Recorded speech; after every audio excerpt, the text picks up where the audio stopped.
Ngayong araw mga kuys, magluluto naman tayo ngayon ng sobrang basic at sobrang dali na cheesy beef caldereta na pinasarap talaga mga kuys at pinatuyot at pinagmantika. Tama-tama yan mga kuys sa baho na kanin, the best talaga yung ganyang mga luto ng caldereta, yung talagang mamantika. Sinimulan natin mga kuys sa pagbabalat ng patatas at iniwan natin ng katamtamang laki lang. Yung talagang pangsaktuhan lang sa caldereta mga kuys. Nakita nyo naman mga kuys sa paghiwa ng sa gitna, tapos medyo pa side-side natin na hiwa para maganda naman tignan yung ating patatas. Tapos ito, ganun din ang gagawin natin sa ating carrots. Hiwain din natin ng patagilid dyan para naman kahit papaano may forma naman yung ating carrots at patatas. Kasi pagka medyo hinati natin sa gitna yun, hindi na magpapantay-pantay yun mga kuys. Tapos ito, ganun din ang gagawin natin sa red bell pepper natin. Hihiwain din natin ng patagilid mga kuys. Ganyan lang para ba may talas yung magkabilang dulo. Tapos sumunod, maghiwa rin tayo dito ng puting sibuyas. Hihiwain lang natin to ng panggisa lang mga kuys. Yung katamtama na gisaan lang. Ayan, ganyan lang gagawin natin mga kuys. Pagkatapos yan, hihiwain lang natin yan ng panggisa mga kuys. Yung talagang medyo maliliit para naman pag ginisa natin mamaya talagang maluto agad. Tapos ito, sunod, maghihiwa rin tayo ng kamatis mga kuys. Tapos sunod na rin natin yung bawang para kompleto na itong mga aromatics natin mga kuys. Hihiwain natin sa dulo, tsaka papalu-paluin natin yan mga kuys.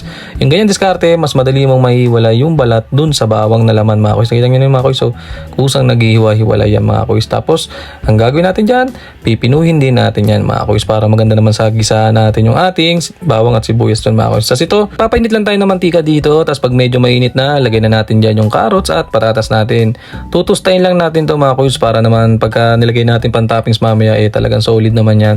Ang purpose nito mga kuys, makakatulong din to para hindi rin agad mapanis yung ating kaldereta pag piniprito yung carrots at patatas. Sunod, magpapainit na tayo dito ng wok. Tapos maglagay tayo ng mantika. Doon na rin tayo kumuha ng mantika sa pinagprito natin ng carrots at patatas. Tapos ito, igigisa lang natin tong ating baka. Gusto natin dito medyo matusta siya ng konti para naman mas solid mga kuys. Ibabalik-baliktad lang natin yan mga kuys, yan ganyan Tapos pagka medyo nakita natin medyo nag-brown na siya ng konti, lagay tayo ng hibisco asin dyan, halo lang tayo dyan mga kuys. Ako hindi natin pressure cooker to mga kuys kasi gusto natin dito slow cook, mas masarap kasi yung ganun mga kuys. Sunod, magigisa na tayo doon ng bawang at sibuyas mga kuys. Tapos ito, halo lang tayo dyan mga kuys, gigisayin natin ng maayos yung sibuyas bawang na yan. Tapos ang gusto natin dyan, yan ganyan mga kuys, so medyo toasted na, lagay na natin yung kamatis natin dyan. Lulutuin din natin ng malupitan yung kamatis natin para naman talagang iwas panis at maglalagay din tayo dito ng tomato paste. Gigisayin lang din natin ito mga kuys. Nakita nyo mga kuys yung kamatis, so durog na durog. Pagka ganyan na itsura ng ating kamatis mga kuys, lagyan na natin yung baka natin ginisa kanina, haluin na natin ito mga kuys. Hanggang magkapitan yung mga lasa niyan tsaka yung ating mga aromatics na nilagay. Naglagay tayo dyan ng organic na beef cubes at organic na toyo at oyster sauce mga kuys. Halo lang tayo dito mga kuys. Halo lang tayo ng halo dyan talagang para magsama-sama yung lasa doon natin ginisa mga kuys papunta doon sa baka at maglalagay tayo dito ng tubig.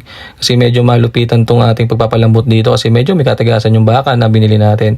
Maglalagay tayo ng pickles dyan para naman talagang mas sumarap yung ating kaldereta. Tapos maglagay tayo ng konting asukal dyan mga kuys. Choice yan mga kuys kung ayaw nyo maglagay ng pickles at asukal, huwag kayong maglagay. Tapos sa uli syempre kaldereta yan maglalagay tayo dyan ng liver spread mga kuys.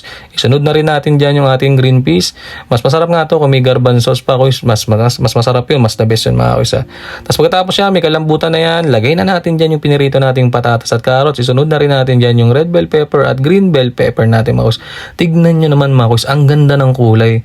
Tsaka mga kuys malambot na talaga siya. Tapos ang gusto lang natin dito, patuyuin pa natin ng konti para namang mas magana sa kanin. Tapos itong kaldereta natin hindi na natin nilagyan ng peanut butter. Gusto natin yung classic na kaldereta. Tapos naglagay tayo dyan ng cheese. Kasi nga cheesy beef kaldereta yung ating ginawa. Nakita nyo mga kuys, ang ganda ng kulay talaga niya, grabe. Tapos yan, ganun kasimple mga kuys, gumawa ng beef cheesy kaldereta. Tara mga kuys, kain, salamat.